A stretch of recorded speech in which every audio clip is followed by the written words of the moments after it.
दोस्तों, आप तमाम लोग जानते हैं कि महाराष्ट्र में विधानसभा का चुनाव होना है और उस चुनाव के बीच दो लोगों की मुलाकात ने सियासी सरगर्मियों को बहुत ज्यादा बढ़ा दिया है। जी हां, आपको बता दें, इस्लामिक स्कॉलर मौलाना सज्जाद नोमानी ने मराठा के नेता मनोज जारिंग पटेल से मुलाकात की और इस मुलाकात ने काफी सारी सुर्खियां बटोर ली हैं।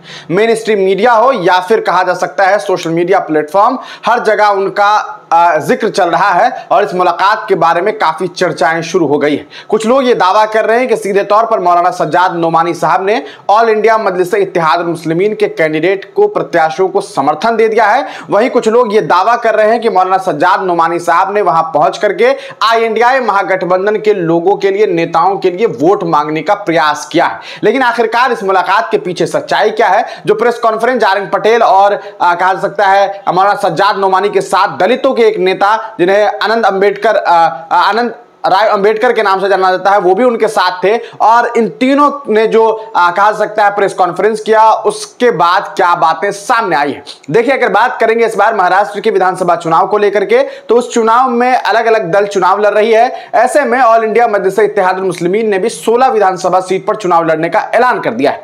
आप सोचिए, 288 में 272 सीटों पर AIMI इस बार चुनाव नहीं लड़ रही है, महज 16 सीट पर चुनाव लड़ रही है। इसलिए लोगों को यह लग रहा है कि क्या मौलाना सज्जाद नोमानी साहब ने इन तमाम कैंडिडेट को अपना समर्थन दे दिया है। देखिए, अगर बात करेंगे समर्थन देने को लेकर के, तो दो ऐसी सीट है जिसको लेकर के ये बातें साफ तौर पर समझी जा सकती है कि यहां पर इन लोगों के द्वारा समर्थन दिया जा सकता है। पहली सीट है वो है सीधे तौर पर औरंगाबाद ईस्ट, यानी कि औरंगाबाद पूर्वी। औरंगाबाद पूर्वी की अगर बात करेंगे तो वहां पर इम्तियाज जलील साहब जो है वो ऑल इंडिया मजलिस इत्तेहादुल मुस्लिमीन के कैंडिडेट हैं। वहीं उनके अगेंस्ट में भारतीय जनता पार्टी के कैंडिडेट जो हैं वो सामने है, जिनको अतुल सावे करके वो नेता हैं, वो और जो इम्तियाज जलील है वो आमने सामने है।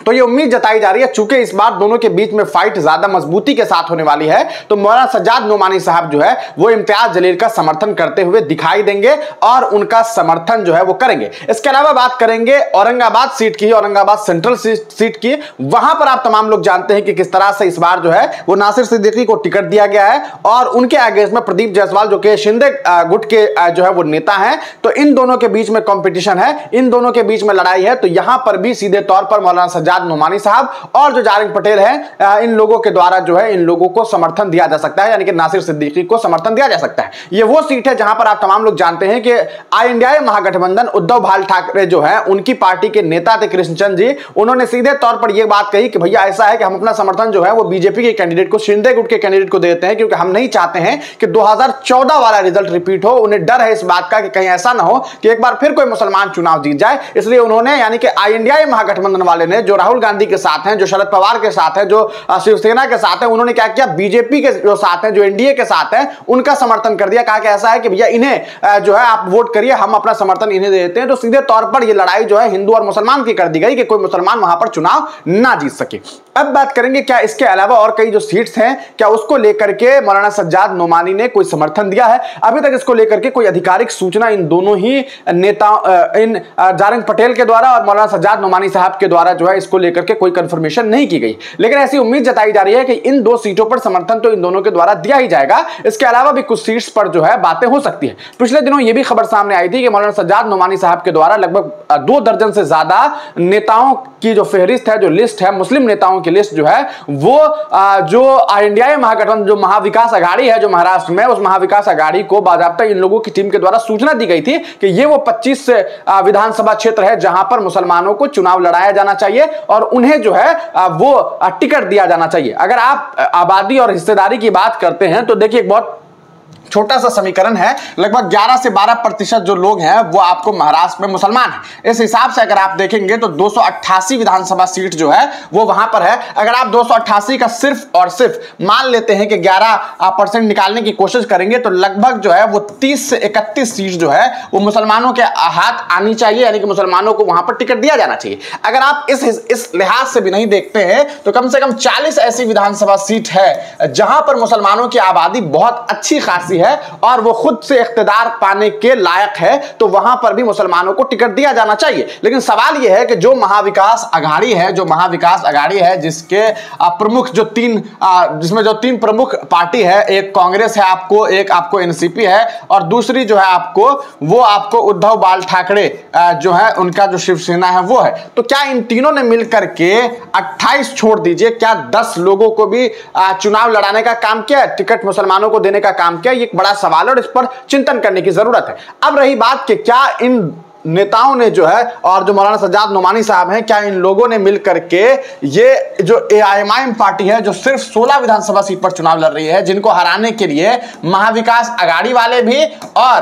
कहा जा सकता है जो आपको एनडीए वाले हैं वो दोनों जो साथ आ गए हैं, ये एक बड़ा सवाल है कि आखिरकार एक नेता को हराने के लिए ये दोनों ही जब साथ हैं तो फिर लड़ाई किससे है? एक तरफ मौलाना सज्जाद नोमानी साहब सीधे तौर पर ये बात कहते हैं कि हम जो राजनीतिक गुंडागर्दी है उसे खत्म करना चाहते हैं, हम ये चाहते हैं कि इख्तिदार पर वो लोग आए जो ईमानदारी से काम कर सके, जो मफाद परस्त लोग ना हो, जो ईमानदारी से काम करने वाले लोग हों। और इन्होंने बाज़ाब्ता अपने एक वीडियो जारी किया था मौलाना सज्जाद नोमानी साहब ने, जिसमें इन्होंने साफ तौर पर यह बात कही कि हमारी ये कोशिश है कि इस बार जो है वो महाराष्ट्र में और जो झारखंड में चुनाव हो रहा है वहां पर जो है एनडीए की जो सरकार है वो खत्म हो, वो हारे। उनकी हार, अगर वो दोनों जगह पर ये हार जाते हैं तो यकीनी तौर पर यह बात कही जा सकती है कि देश की राजधानी दिल्ली से दिल्ली में जो इनकी गद्दी है वो भी हटेगी। और सीधे तौर पर यह कहना चाह रहे थे कि आने वाले 2029 में इन लोगों की सरकार जो है, इन लोगों की जो सल्तनत है वो खत्म हो जाएगी।